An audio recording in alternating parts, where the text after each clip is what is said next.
Hey guys, welcome back to my channel. Cheers. And I didn't expect to make another video so soon, but I thought, what the heck, after making anybody who sat through that last video deal with the shades that I was using that weren't quite working on me, I thought I would reward you by introducing you to the glorious Muerte palette, which is the partner palette to the Vida palette, which I used last time. When I first saw this, I knew I had to have it. These were colors that really speak to me. These dark, dusty colors especially. And I love how there are reds and blues and grays. This color really just gets me excited. What can I say? Lagrimas, beautiful color, which is perfectly paired with Angelito. They're all great. So, let's get started. I'm kind of a one-trick pony. I tend to use similar techniques from one day to the next in just different colors. So I'm going to do something pretty similar to what I did last time, and you're going to like it. And if you don't, that's fine too. I have a lot on my mind, and then once I turn on the camera, it's like, I'm like, well, what was I going to talk about again?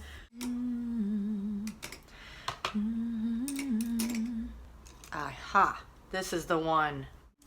My thoughts keep veering back and forth between worrisome thoughts about really serious things and then inane thoughts like, will they ever get us to wear bras to work again? All that good stuff that doesn't really carry a whole lot of weight right now. I guess it's good to go back into those sort of Seinfeldian thoughts about stuff that isn't all that relevant now or maybe ever again.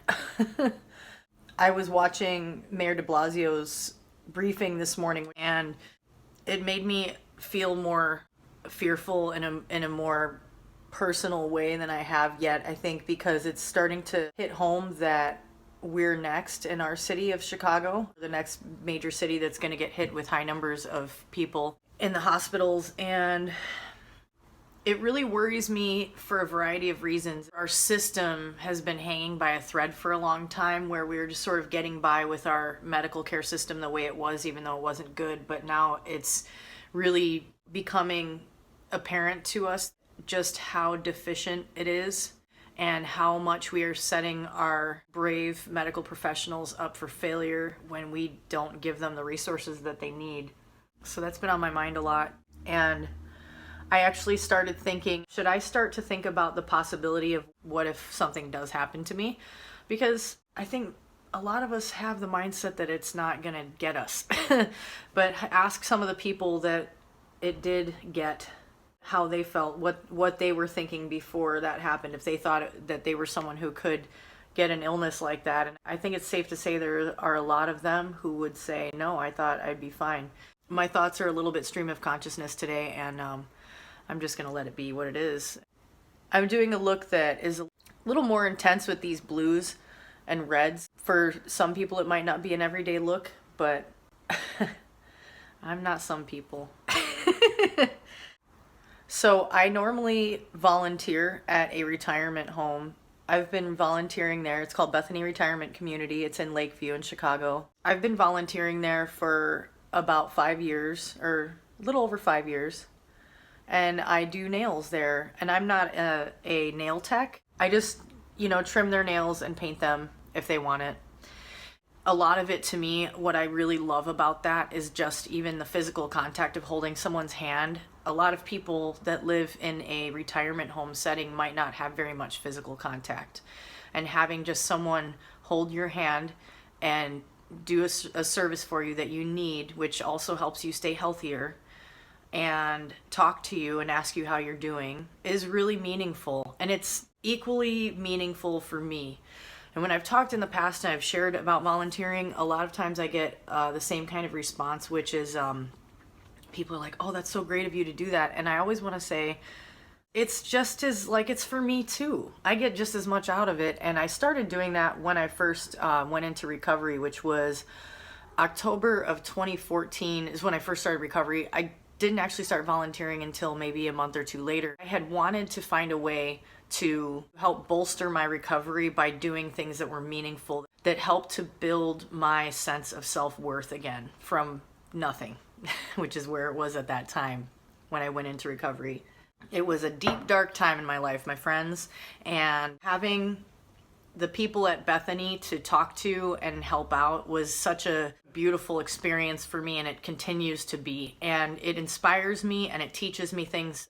When you see people like my friend Jimmy, who lives there, who is in his 60s and he is a double amputee, he's such a cool person. He is so determined.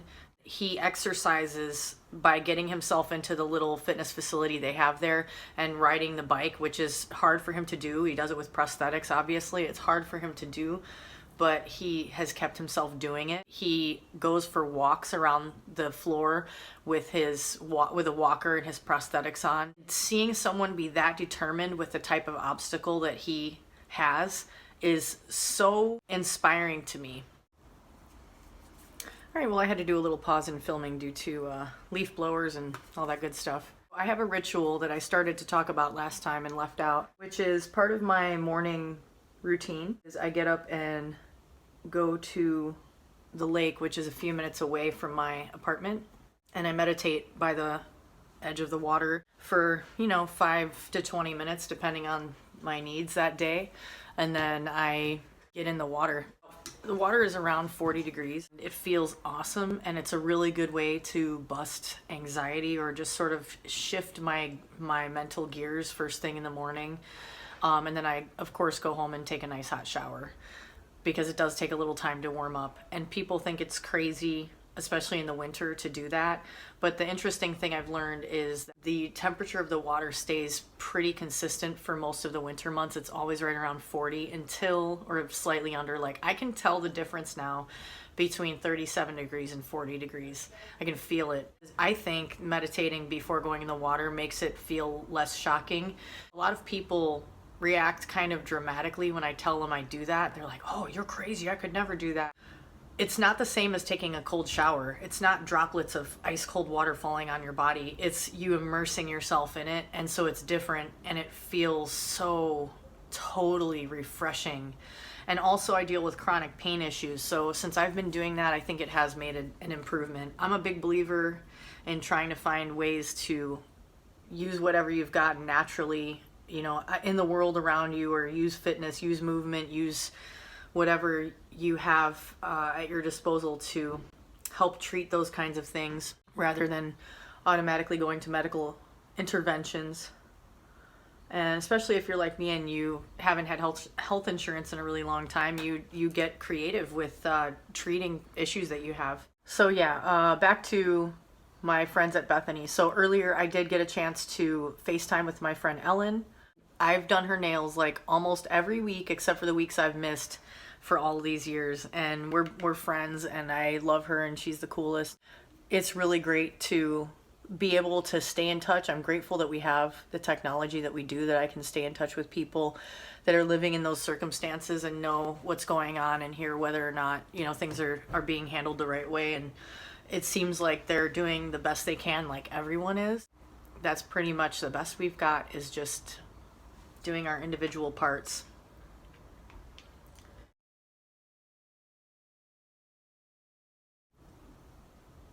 Thinking about something so serious where there are people of all ages passing away, and then honestly considering my own risk with my background and stuff, I keep saying to myself, I shouldn't assume that I'm gonna be unscathed. And I'm not trying to be dramatic, but I keep thinking to myself, I keep hearing stories about people who are fine one day and they're gone the next. I think it's really important to just be wise about the way that you approach your daily life with that in your mind, that this can happen to younger people. It can happen to people who don't maybe realize that they have an underlying condition.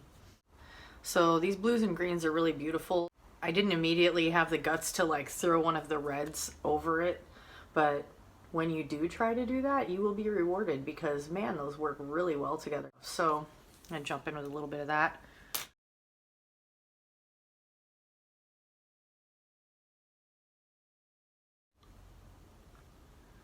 This look is pretty intense.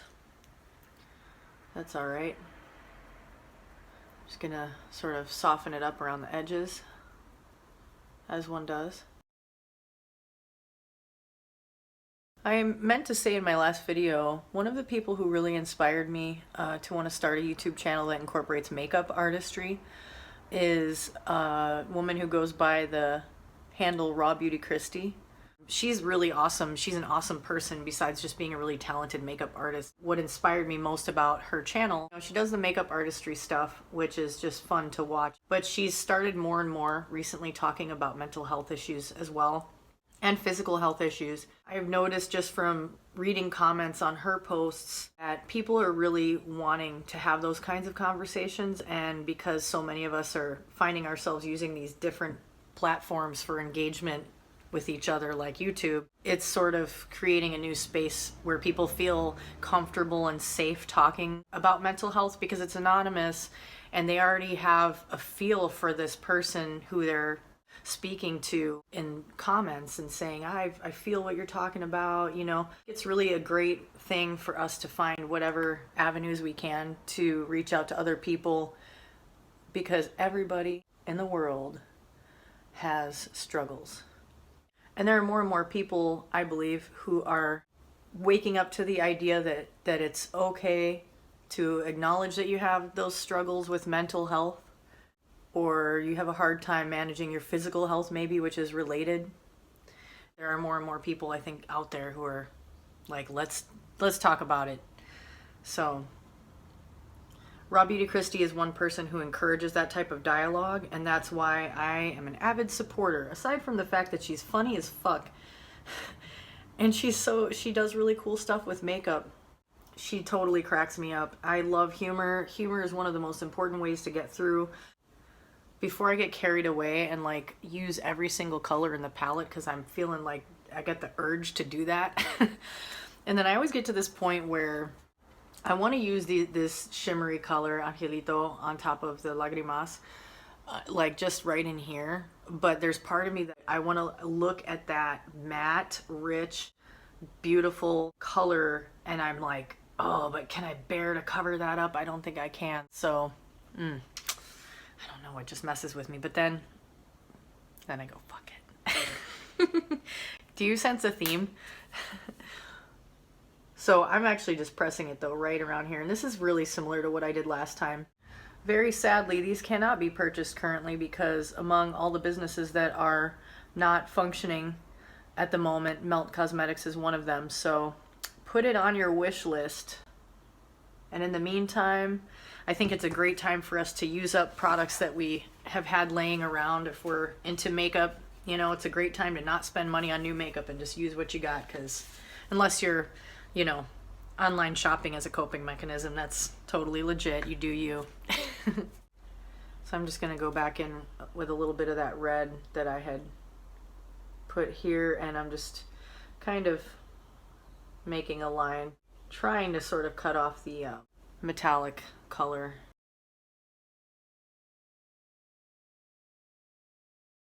A handful of people that watched my last video really seemed to enjoy the COVID lockdown song.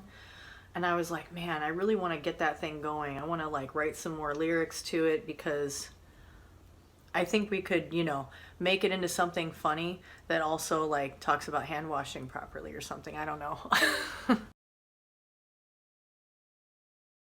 Aren't these colors so much more satisfying than the other ones? I mean, on my face. No offense to the other colors. They look great on other people, but not on me. So, as I said last time, I'm not very good at doing my eyeliner and talking at the same time, so I just kind of did that off camera. And now I'm going to do mascara on camera for some reason. I don't know why, because I don't like doing that on camera either. One thing that's been a little bit tough for me as a really social person, I'm not the type of person to walk farther away from people or avoid people. I'm the type of person who's more likely to smile when I pass you on the street and maybe say hello, depending on what your body language tells me. If someone's clearly, it has more open body language where they're, you know, wanting to engage, then I'll definitely say hello. If they have a dog with them, I'm almost certain to say something to them. What's been different lately, and I'm sure others are noticing this, people are changing their behaviors in more subtle ways in the way that they interact with one another as part of social distancing, and it really does make me feel sad. I'm sure it is a little bit sad for other people who feel like I do. There's a lot of people out there that are just like, I don't want to engage with people, like leave me alone. You know, they kind of give off that.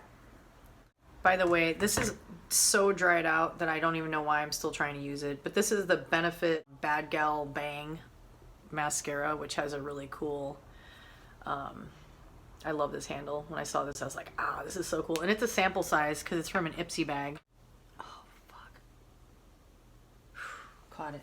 A lot of us are still kind of dwelling on like what Netflix shows each other is watching and stuff like that. That is a fun distraction, or me doing makeup stuff. But being where I live, I keep thinking, I don't know, it makes me wonder, will it be something that I experience in my neighborhood that I can see? Will it be something I experience directly somehow?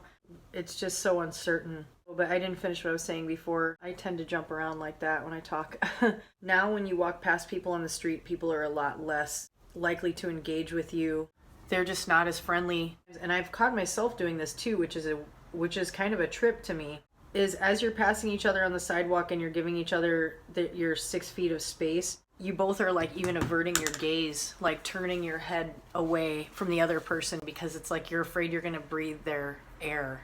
I hate feeling so paranoid and cautious and almost suspicious, because those of us who have been following the different reports from reputable sources and seeing the trends that are happening around the world and how the peaks of cases in each area come in waves, knowing what's coming kind of around the corner, I think it's just natural for people to start behaving differently beyond just the actual social distance.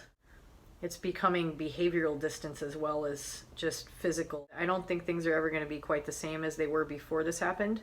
And I hope that it leads a lot of us to just having a higher level of awareness of what's possible and what positive and negative, and how we can be of help.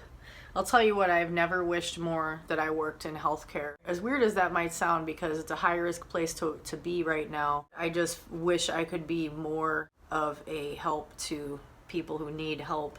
And sitting at home doing makeup doesn't feel helpful at all. This mascara has to go. This shit is so old. It was a really good mascara though. R.I.P. Highly recommend. Benefit Bad Gal Bang Lash. The silly name, cool tube. You could put someone's eye out with this thing. You don't need to keep your keys between your fingers. You just put this in there and just like, bam, right in the eye. That's basically finished. And just because I think it's satisfying for other people, I don't know why I find it satisfying to watch other people spray setting spray. This is the Morphe setting spray, continuous setting mist. It's the one that came out around Christmas time, so I think it has a special package. It smells so good.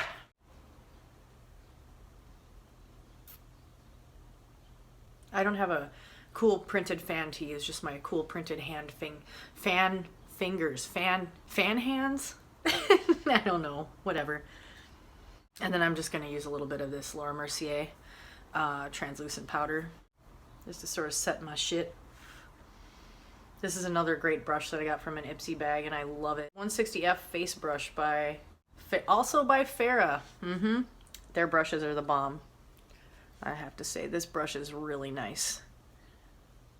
My other super favorite brush, again from an Ipsy bag, the Luxie 640 Pro Precision Tapered Brush. First of all, I love this brush because it's periwinkle, and I know that's, guys, I get really excited about brushes. I get really into it. So yeah, I'm just using a little bit of highlight. I seriously will find an excuse to use a brush like this because I just want to have it in my hand. I know that's not rational, but I accept that. And I try not to get too crazy with the highlight, but you know, a little bit of highlight just, it makes me happy. It's like a little ding. That's the finished face. I hope you guys enjoy seeing a more satisfying use of Melt Cosmetics and their beautiful, beautiful colors. And hopefully when they're back up and running, they'll get support. I hope everyone watching this is feeling safe and feeling occupied in a way that is good for them. And I hope everyone who sees this is mindful of other people in their lives, but people also who are not in their lives, who need us to help them stay safe by staying home when we don't have to go somewhere, washing our hands as often as possible, and not touching our damn faces. I know that's a tough one. But cheers to finding creative distractions and drinking too much coffee and wearing sweats all day and not wearing bras. Thank you for watching, and I will catch you on the next one. I'm on that COVID motherfucking lockdown. I'll say it again. I'm on that COVID motherfucking lockdown. What's the next line gonna be, guys? Somebody tell me. Someone hit me with some lyrics. I'm on that COVID motherfucking lockdown.